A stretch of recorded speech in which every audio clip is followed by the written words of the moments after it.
एक बार की बात है कि जब चुड़ैल ने सोचा कि अब तो मैं डॉन बनकर ही रहूंगी और डॉन बनने के बाद मैं इन सभी लोगों को मारूंगी। यह सोचने पर चुड़ैल ने एक गन ली और कहा, सभी लोग मेरी बातों को ध्यान से सुनो। अगर जिस किसी ने भी चालाकी की मैं उसे उड़ा दूंगी। यह सोचने पर वह सभी उसकी बातों पर ध्यान से सुनते हैं और कहते हैं कि बच्चे मेरे कब्जे में हैं।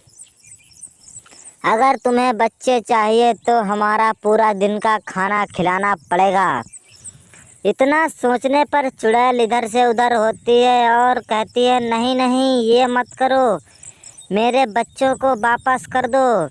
इतना सोचने पर चुड़ैल कहती है, यही तो हमारी गुंजाइश थी। यह सोचने पर सभी लोग साधु के पास जाते हैं और कहते हैं, बाबा हमारे गांव के बच्चे सभी डॉन चुड़ैल के पास हैं। वह कहती है, अगर हमारे एक दिन का खाना तुमने नहीं खिलाया तो मैं तुम सभी लोगों को मार दूंगी। यह सोचने पर डॉन चुड़ैल की कहानी सुनकर बाबा के भी होश उड़ गए कि पता नहीं चुड़ैल क्या कर सकती है और क्या नहीं। इतना सोचने पर बाबा ने सबको समझाया कि सभी लोग मेरी बातों को ध्यान से सुनो। अगर चुड़ैल अब की तुम्हें मिले तो कहना कि हम बच्चों को छुड़ा लेंगे और तुम्हारा खाना भी दे देंगे। इतना सोचने पर बाबा ने कहा, ठीक है, मैं कुछ पुलिस वालों के साथ में जाता हूँ। यह सोचने पर पुलिस वाला भी वहाँ पहुँचता है और वहाँ का नज़ारा देखता है। जैसा उस औरत को समझाया था वह बिल्कुल वैसा ही कर रही थी। जैसे ही चुड़ैल उसके ऊपर झपटी और बाबा भी उसके ऊपर झपटे। इतना सोचने पर चुड़ैल ने तो उसको मार गिराया लेकिन वह खुद गिर गई। इतना सोचने पर बाबा ने उसको बहुत पीटा और साथ में पुलिस वाले ने भी हाथ साफ कर लिए और उसे इतना मारा कुछ कहने को नहीं हुआ, तो बेचारी टस से मस्तक नहीं हुई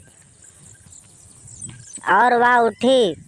कुछ ही थोड़ी देर बाद जब उठकर खड़ी हुई तो उसने देखा, अरे मुझे इन लोगों ने इतना मारा कि मेरे तो सारा बदन दुख रहा है। अब मैं इन किसी को नहीं छोड़ूंगी। यह सोचने पर चुड़ैल कहती है, अब मैं तुम्हारे बच्चों को भी मार दूंगी और तुम्हें भी। यह सोचने पर वह कहते हैं, ये ऐसा मत करना, तुम्हें खाना चाहिए, तुम्हें खाना मिल जाएगा। यह सोचने पर सभी लोग अपने घर पर गए और कहा कि उसके लिए खाना बनाओ और वह खाएगी। इतना सोचने पर चुड़ैल का खाना तैयार होने लगता है और कहने लगते हैं कि अरे अरे, ये खाना ऐसे नहीं तैयार होगा। वह सभी लोगों को मारने लगती है और झपटने लगती है। इतना सोचने पर सभी लोग उसकी बातों पर यकीन नहीं करते और उसे मार गिराते हैं और वह धीरे धीरे एक एक बच्चे को भी साथ में बेहोश कर देती थी। पता नहीं कैसे बच्चे भी उसके साथ में बेहोश हो जाते थे। यह सोचने पर उसने कुछ बच्चों को तो बेहोश भी कर दिया था। पता ही नहीं चल रहा था ये मर गए हैं या क्या हुआ है। यह सोचने पर वह गांव में रफ़ा दफ़ा फैल गई और वहां पर उन लोगों ने कहा कि ठीक है, इस मौत का इंतज़ाम तुम खुद करोगे। इतना सोचने पर चुड़ैल तो बड़ी भयंकर के साथ में कहती है, हमारे साथ में मत पड़ना वरना मैं तुम सभी लोगों को बर्बाद कर दूंगी। इतना सोचने पर चुड़ैल की सभी आंखें खुल जाती हैं और चुड़ैल कहती है, मैं एक डॉन भी हूँ और मेरा कोई कुछ बिगाड़ भी नहीं सकता। इतना सोचने पर सभी लोग उसकी बातों को मानते हैं और वहाँ से कहते हैं, मुझे छोड़ दो, मुझे यहाँ से जाना है। यह सोचने पर चुड़ैल डॉन के नाम पर मशहूर हो जाती है।